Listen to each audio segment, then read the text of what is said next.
Welcome to my YouTube channel. कैसे हैं आप सब? होप करती हूँ कि आप सब एकदम बढ़िया होंगे। रोज की तरह हाजिर हूँ फिर से अपनी वीडियो लेकर। ये वीडियो आपको बहुत कुछ सिखाने वाली है और आपको बहुत ज्यादा पसंद भी आने वाली है। तो चलिए दोस्तों, शुरू करेंगे आज की वीडियो। वीडियो अच्छी लगे तो एक लाइक जरूर कर दीजिएगा।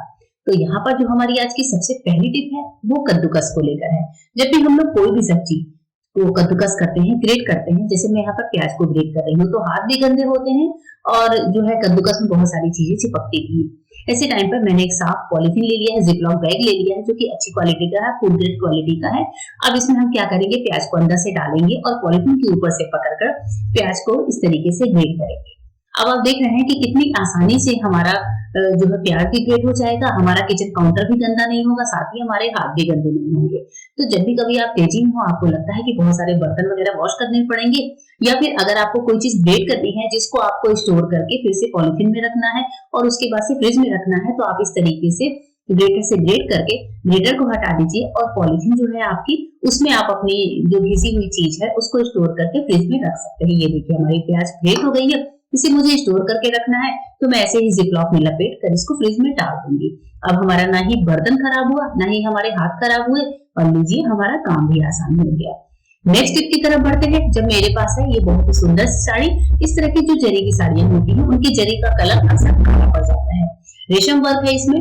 तो मैं क्या करती हूँ, इस साड़ी को कैसे मैनेज करके रखती हूँ चलिए बताती हूँ।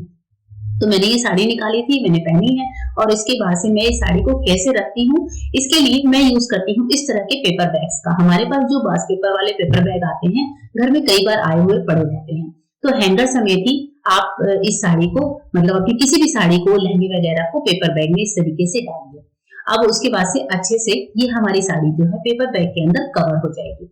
इस तरीके से पहला तो यह है कि हमारे पेपर बैग का यूज भी हो जाएगा और हमारी साड़ी भी कवर हो जाएगी। ऊपर के पार्ट में आप चाहें तो स्टेपलर लगा सकते हैं या फिर यहाँ पर सेलो टेप वगैरह वो लगा सकते हैं जिससे कि साड़ी अच्छे से कवर रहे। तो मैं यहाँ पर सेलो टेप का इस्तेमाल कर रही हूँ और जो है 1 से 2-3 सेलो टेप लगा सकते हैं। क्योंकि ये साड़ी हैवी है, मैं हमेशा नहीं पहनती, साल में 1-2 बार ही पहनना होता है, तो अच्छे से मैं इसको पैक करके रख दूंगी। अब इसके बाद से अगर हमें साड़ी को हैंग करके रखना है तो हमारा हैंगर बहुत अच्छे से काम आएगा।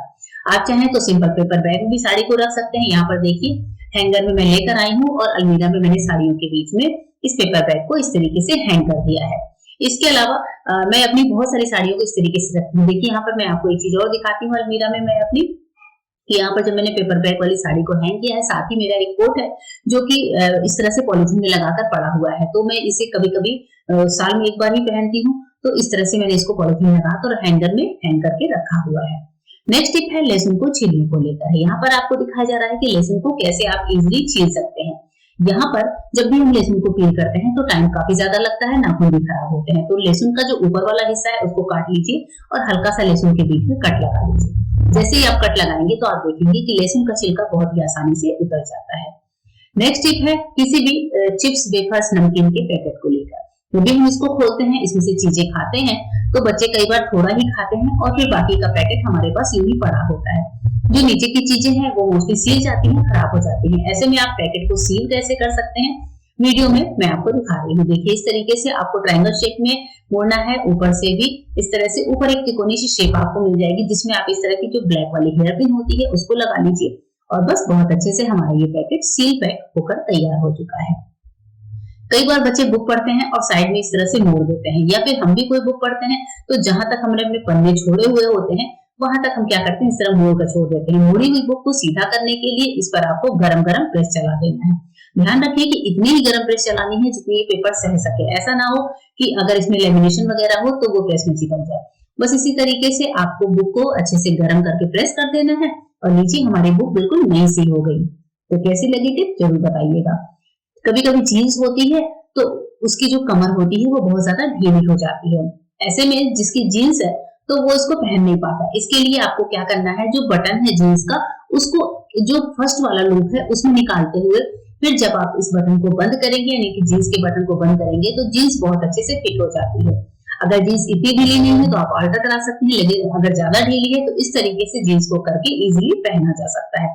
मेल हो या फीमेल, इस तरह से हम अपने जीन्स को खराब होने से बचा सकते हैं। नेक्स्ट टिप है माचिस के डब्बे को लेकर। इस तरह का माचिस का डिब्बा जब खाली हो जाता है तो हम इससे बहुत ही अच्छा सा ऑर्गेनाइजर बना सकते हैं। तो देखिए यहाँ पर माचिस के जो अंदर वाला पार्ट है जिसमें तीलियां रखी होती हैं, उसको हम लेंगे और कटर से इस तरीके से कट कर देते हैं। तो यहाँ पर हम क्या करेंगे, एक रेक्टेंगल शेप में कट करेंगे। तो ध्यान से करते हुए आप सीजर से भी कट कर सकते हैं, मैंने यहाँ पर इसको कटर से कट किया है। ये हमारा एक ऑर्गेनाइजर टाइप का बनकर तैयार हो गया है। अब इसके बाद से हमें चाहिए होगी डबल टेप। डबल टेप हम सभी के घरों में इजीली मिल जाती है। डबल टेप नहीं है तो आप जो है किसी ग्लूगन का या फिर फेविकोल वगैरह का भी यूज कर सकते हैं। यहाँ पर देखिए हम लगाएंगे नीचे वाले पार्ट में डबल टेप और इसके ऊपर से आपको क्या करना है, बच्चों की शॉर्पनर लेनी है जो हमारे बच्चे इस्तेमाल करते हैं। कोई सी भी शॉर्पनर ले लीजिए जो वो यूज में लेते हैं और शॉर्पनर को इस पर चिपका दीजिए और ऊपर से इस तरीके से इसका ऊपर वाला कवर लगाकर बंद कर दीजिए। अब हम लेंगे एक पेंसिल और चलिए शॉर्प करके देखते हैं। ये देखिए पेंसिल कितनी बढ़िया तरीके से शॉर्प हो रही है। शॉर्पनर खिसकता भी नहीं है क्योंकि काफी ज्यादा टाइट है और जब पेंसिल शॉर्प हो जाती है तो हमारे ये जो पेंसिल के छिलके होते हैं वो इधर उधर गिरते भी नहीं है। बच्चों को इस तरह से बनाकर दे दीजिए तो कमरे में पेंसिल के छिलके बिखरे हुए नहीं मिलेंगे और बच्चे एक बार इकट्ठा करके इसको बाद में फेंक सकते हैं। चाकू की धार कई बार बहुत ज्यादा खराब हो जाती है। ऐसे अगर बड़े चाकू हैं आपके घर में तो इनकी धार को सही करने का बहुत अच्छा सा तरीका शेयर कर रही हूँ, क्योंकि हमारी जो बड़े नाइफ होते हैं दोस्तों, इनकी धार को जब हम सही कराने जाते हैं तो काफी ज्यादा पैसे खर्च हो जाते हैं। तो इसके लिए आपको क्या करना है, सबसे पहले कोलगेट लेना है, व्हाइट वाला कोलगेट, और कोलगेट को चाकू की धार के साइड पर अच्छे से इस तरीके से लगा लीजिए जैसे मैंने लगाया है। देखिए इस तरीके से ये जो कोलगेट है ये हमारे चाकू के धार, जो चाकू की ब्लेड है उसकी ब्लेडनेस को कम करता है। इसके बाद से इस तरह से क्रॉकरी या चीनी मिट्टी का कोई बर्तन हो आपके पास, उसको ले लीजिए। कप हो तो कप को पलट लीजिए और इसको रख लीजिए इस तरीके से, और इस पर हम डालेंगे थोड़ा सा नमक। जी हाँ, वही नमक जो हमारे घरों में खाया जाता है। थोड़ा सा नमक लेने के बाद आपको इस नमक के ऊपर से ही चाकू को जो है शार्प करना है। जी हाँ, इस तरह से जैसे हम लोग कप के पीछे अपने नाइफ को जब भी सही करते हैं तो रगड़ते हैं, तो नमक के ऊपर से ही गुजारते हुए आपको चाकू की धार को सही करना है। नमक जो है वो चाकू की धार को तेज करने में बहुत अच्छे से हेल्प करता है, क्योंकि ये दानेदार होता है और जब हम इस पर अपने चाकू की धार को रगड़ते हैं तो चाकू की धार बहुत अच्छे से तेज होती है, साथ ही चाकू में शाइन भी आती है। आप खुद जब तक इस उपाय को करके नहीं देखेंगे तब तक आपको पता नहीं चलेगा कि ये कितनी ज्यादा इफेक्टिव है। घर में कोई भी चाकू हो, नया पुराना, लोहे का, स्टील का, आप ये वाला तरीका से जरूर उसको शार्प करके देखिएगा। और आप चाहें तो कोलगेट लगाकर चाकू को 5 मिनट के लिए छोड़ सकते हैं, उसके बाद नमक पर इस तरीके से रब कर सकते हैं। अच्छे से रब करेंगे दोनों साइड से, उसके बाद से चाकू को वॉश कर लीजिए। अच्छे से वॉश करके मैं दिखाती हूँ। ये देखिए हमारी चाकू की धार कितनी बढ़िया तरीके से शार्प हो चुकी है, एकदम तेज है, और साथ ही चाकू में थोड़ी सी शाइन भी आ जाती है क्योंकि कोलगेट से एक तरीके से क्लीनिंग भी हो जाती है। आइए देखते हैं नेक्स्ट यूजफुल टिप।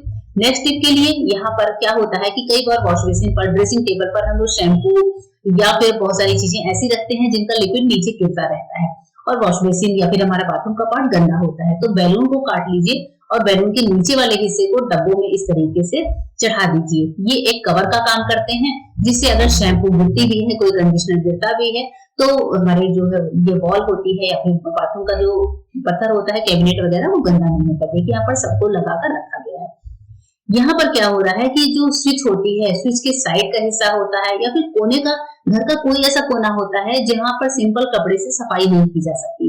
ऐसे टाइम पर क्या होता है, हमें ऐसा लगता है कि कुछ ऐसी चीज हमारे पास हो जिसको डालकर हम अच्छे से सफाई कर सकें। तो जैसे ये स्विच बोर्ड के साइड का हिस्सा है, या फिर जैसे घर में एसी लगे होते हैं तो एसी के बटन के पास वाला हिस्सा होता है, या फिर कोई भी ऐसा दरवाजे के बीच का कोना हो, कोई भी ऐसा पार्ट जहां पर आपको गहराई में सफाई करनी हो। ऐसे टाइम पर सिंपल कपड़े से सफाई नहीं होती है। तब आपको क्या करना है, बहुत अच्छा सा उपाय आपके साथ शेयर कर रही हूँ। इसके लिए आपको जिस कपड़े से सफाई कर रहे हैं वो ले लीजिए और एक चम्मच ले लीजिए। चम्मच में आपको जैसे ही जो भी कपड़ा है सफाई वाला, डस्टर, वो पहना दीजिए इस तरीके से, अच्छे से रैप कर दीजिए। और अब इस जो है चम्मच वाले टॉवल से जब आप सफाई करेंगे तो आप देखेंगे कि सफाई कितनी बेहतरीन तरीके से होती है। कोने कोने की अगर गंदगी निकालनी हो तो चम्मच वाले जो है इसका टॉवल का इस्तेमाल करिए। किसी भी जगह पे कहीं पर भी कोना हो जहां पर आपका हाथ नहीं पहुंच रहा हो, तो इस तरीके से सफाई करते ही आप देखेंगे कि बहुत ज्यादा गंदगी निकलकर कपड़े में आ जाती है। मैं भी आपको दिखाऊंगी। ये देखिए एसी का जो बटन वाला पार्ट था वहां के बगल से हमने सफाई करी है। हालांकि एसी पुराना है, इसका कलर ही ऐसा नहीं है कि एसी ज्यादा गंदा है, लेकिन फिर भी आप देख रहे हैं कि अंदर से कितनी ज्यादा गंदगी निकल कर आ रही है। तो इस तरीके से अगर कोई पतली जगह है जहाँ की सफाई आसान नहीं है तो आप चम्मच को डालकर कपड़े में इसकी सफाई कर सकते हैं। देखिए यहाँ पर कपड़ा कितना ज्यादा गंदा हो चुका है। होप करती हूँ कि आप भी इस तरीके से अपने कामों को आसान बनाएंगे। वीडियो अच्छी लगी हो तो एक लाइक जरूर करिएगा।